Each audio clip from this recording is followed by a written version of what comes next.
এমন এক ভণ্ড সাধুর কাহিনী শুনলে আপনারা অবাক হয়ে যাবেন। আপনারা সবাই ভেবেছেন সাধু মানেই হয়তো একজন পবিত্র মানুষ, যিনি ঈশ্বরের বার্তা নিয়ে চলে, যিনি মানুষের রোগ ব্যথা সেরে দেন। কিন্তু এমন একটা ঘটনা আছে যা শুনলে আপনি বিশ্বাসও করতে পারবেন না। একজন সাধু, যাকে পুরো গ্রাম সাধু বাবা বলে ডাকে, যিনি লোকজনের দেহ ও মন আরোগ্য করতেন। কিন্তু তার আসল চরিত্র ছিল একেবারেই অন্যরকম। তার আচরণ এতটাই ভণ্ড ময়জা, যদি কেউ জানতে পারত তাহলে হয়তো আজও তিনি গ্রামের মানুষদের জীবন ধ্বংস করতে পারত না। এই ভণ্ড সাধু শুধু চিকিৎসক না, তিনি মায়াজালে গ্রামের মানুষের বিশ্বাস কেড়ে নিতেন আর তাদের দুর্বলতাকে নিজের স্বার্থে ব্যবহার করতেন। এক ছোট্ট গ্রাম ছিল, যেখানে চারদিকে প্রচুর সবুজ ক্ষেত, পাখির কিচিরমিচির আর দূর দূরান্ত থেকে আসা মানুষের ঢল।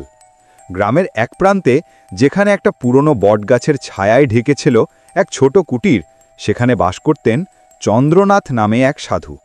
গ্রামের সবাই তাকে সাধু বাবা বলে সম্মান করত।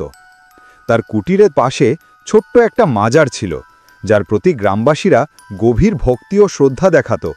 তারা বিশ্বাস করত সেই মাজারের আশীর্বাদেই চন্দ্রনাথ এত বড় সাধু হয়েছেন।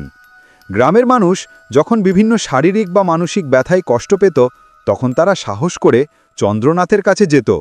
কেউ হাঁটু গেড়ে বসত, কেউ কান্নায় ভেঙে পড়ত, আর চন্দ্রনাথ তার কোমল গলায় তাদের আশ্বস্ত করত, তোমার ব্যথা দূর হবে, বলতো তিনি, শুধু আমাকে বিশ্বাস রাখো। তাদের শরীরের নানা স্থানে সে তেল লাগাত, বিশেষ মন্ত্র উচ্চারণ করত। অনেকের কাছে এই চিকিৎসা যেন এক মায়াবী ছোঁয়া। কিন্তু গ্রামের কিছু মানুষ তার আচরণ নিয়ে অবাক হচ্ছিল, বিশেষ করে গ্রামের মহিলারা। তারা বলতো সাধু বাবার হাত চলে অদ্ভুত জায়গায়, যা চিকিৎসার সঙ্গে মানায় না। তবে সেই কথাগুলো গ্রামে গোপন রাখা হতো। কেউ বড় করে কোনো প্রতিবাদ করত না, কারণ সাধু বাবার প্রতি গ্রামের মানুষের ভক্তি এতটাই গভীর ছিল, তারা মনে করত সাধুর কাজের বাইরে এসব অপ্রয়োজনীয় কথা। রেনু ছিল গ্রামের সবচেয়ে সুন্দরী, শিক্ষিত ও সভ্য মেয়ে। সে শহরে চাকরি করত। মাজায় তীব্র ব্যথায় সে ক্লান্ত হয়ে ফিরে এলো গ্রামে। তার বন্ধুরা বলল, তুমি গিয়ে সাধু বাবার কাছে যাও, ও তোমার ব্যথা কমিয়ে দেবে। রেনু কিছুটা দ্বিধাগ্রস্ত হলেও শেষ পর্যন্ত সিদ্ধান্ত নিল তার কাছে যাওয়ার। সাধুর ঘরটা ছিল পুরনো, কাঠের দেওয়ালে নানা মন্ত্র লিপিবদ্ধ। ঘরের ভেতর থেকে মন্ত্র উচ্চারণের আওয়াজ আসছিল। রেনু প্রবেশ করতেই সাধু বলল, শুয়ে পড়ো, আমি তোমার মাজায় তেল লাগিয়ে তদবির করব। রেনু বলল, ঠিক আছে, তবে কি করবেন? সাধু বলল, বিশ্বাস করো, তোর ব্যথা দূর হবে। সাধু ধীরে ধীরে রেনুর কোমরের নানা জায়গায় হাত দিল, কিন্তু তার হাত যেন নিয়ন্ত্রণ হারিয়ে এমন জায়গায় গিয়ে ঠেকল যা চিকিৎসার সঙ্গে মানায় না। রেনু অস্বস্তিতে উঠে দাঁড়ালো, আপনার কাজ আমার ভালো লাগছে না, আমি চলে যাব। গ্রামের কাছে অভিযোগ। রেনু গ্রামে ফিরে এসে ঘটনার কথা বলল।